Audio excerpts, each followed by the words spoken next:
In this video, I'll be going through some common mistakes that interns make with regards to their CPT activities, particularly focusing on Domain 2.2 on patient counseling. So we know that Domain 2.2 is about 9 behavioral statements. We're not going to cover all of them, but we're just going to cover just one mistake, just a few mistakes that interns make, and then I'll provide ways on how to avoid these mistakes or how to improve on the quality of your evidence. So let's first recap on what behavioral statement A says of Domain 2.2.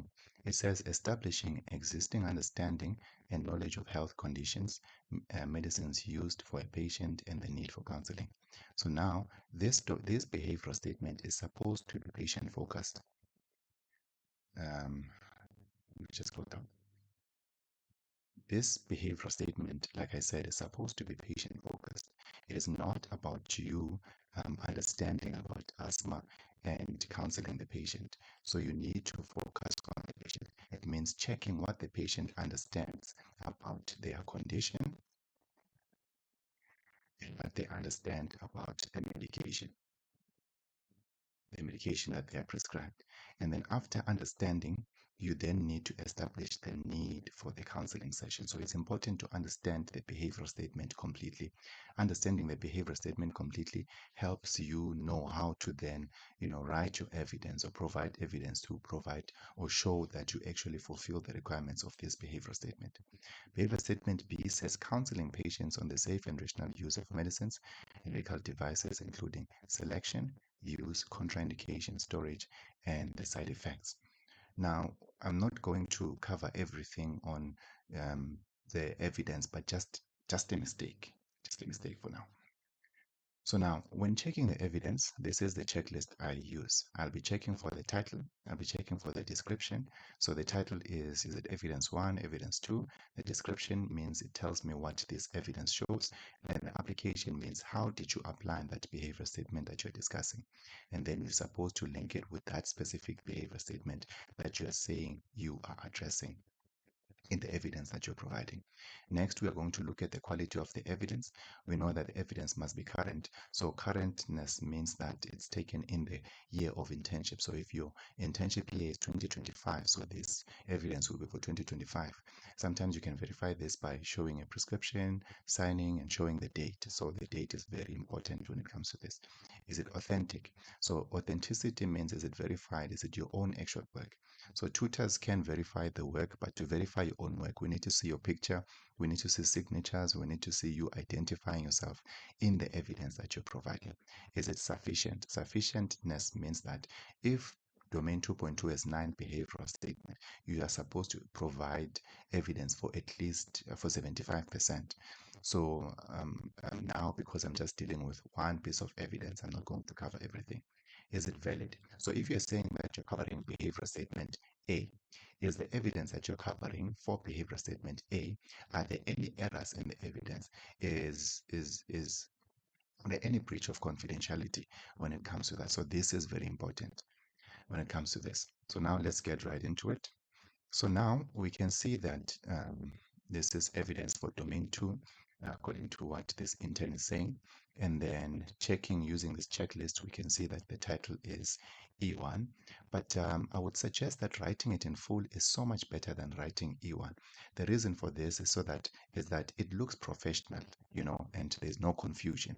So write out in full. So it's evidence 1, and then I say it's 2.2a. Now, corner, write out in full. Instead of writing 2a, you can say linked to BS or write out behavior statement in full. Then you say behavior statement A. Then now let's look at the description. I read page 562 to 565 of the SAMP. There's no addition here, so it's important to also add the addition as shown in picture A to E. In the chapter, I learned about the different types of asthma, including acute, chronic, and exercise-induced and nocturnal asthma. I also learned about assessment of asthma and the stepwise control and stepwise approach. I read the Psalms to be knowledgeable about asthma and use the information when counseling the patient to help them understand about their condition. Okay, let's see if there are any other annotations. Okay, so let me just remove this. This is actually mine. Okay. So we can see that there aren't any other annotations that are added in this. So now let's check. Is this evidence valid? Does this evidence provide proof that you're applying behavior statement A? The answer is no. It's no because in your description, you are saying that you are providing evidence for behavior statement A, but you're talking about enhancing your own understanding on the condition and using it to counsel the patient, but you're not assessing what the patient understands about asthma. So this evidence is not really valid. Is it sufficient? Since I'm not evaluating all of it, so sufficiency is questionable. But if you are providing evidence for A already, A is not covered unless it's covered in another piece of evidence. Is it authentic? I believe you can authentify the evidence by providing other proofs like your pictures.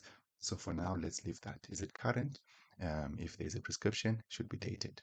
Okay, so now we can see that there's a link, there's an application description and a title of the evidence, but it's not valid evidence. So it doesn't pertain to the behavior statement that this person is saying that they are covering. If we were to improve this evidence, I would suggest that we target another behavior statement.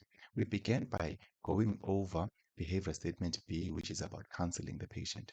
We can use this information from the SAM to counsel the patient. Okay?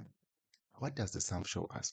We know that the SAM tells us or shows us the description of the medication. It tells us the management of acute asthma and the additional therapy and all other description. You can have the side effects and all of those things. So now I've already mentioned side effects, description of the medication, and all of these things. So this is better linked to behavioral statement B. But if you were linking to behavior statement B, how would you annotate this piece of evidence? Okay, so let's change this to, let's say B.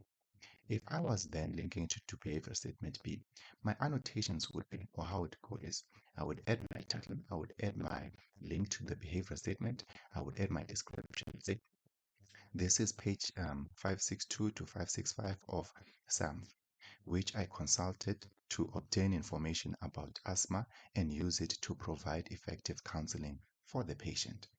The reason for consulting the SAMP is to ensure that I counsel the patient on the safe and rational use of the medicine. So now I'm adding a description. In the description, I'm stating the reason why I consulted this piece of evidence. Further application, I can go on, just to add some tricks here. Let me just improve on this, just a bigger size. So here, this, I can then add a link. I'll say this is linked to BSA. Okay. And then under this, I would add a text box. In the text box, I would add further annotations.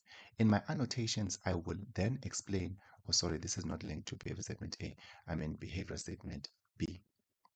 In my annotations, I will then explain how this is linked to behavioral statement B. I will start off by saying I refer to this section of the standard treatment guideline because the patient was maybe diagnosed with acute asthma. The reason is I needed to understand acute asthma and provide accurate information. I went on to consult this standard treatment guideline to learn about the management of asthma.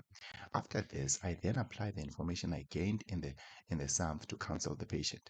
I told the patient what acute asthma is, and then I described to the patient that the inhalers are used to manage acute asthma. Then this is linked to behavior statement B.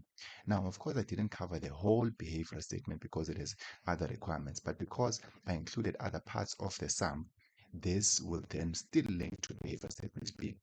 So I will do this and continue doing it until I cover the whole behavioral statement wise, until I exhaust the other parts of the standard treatment guidelines that I mentioned in this description. Okay, so that's it for today. I hope that helps.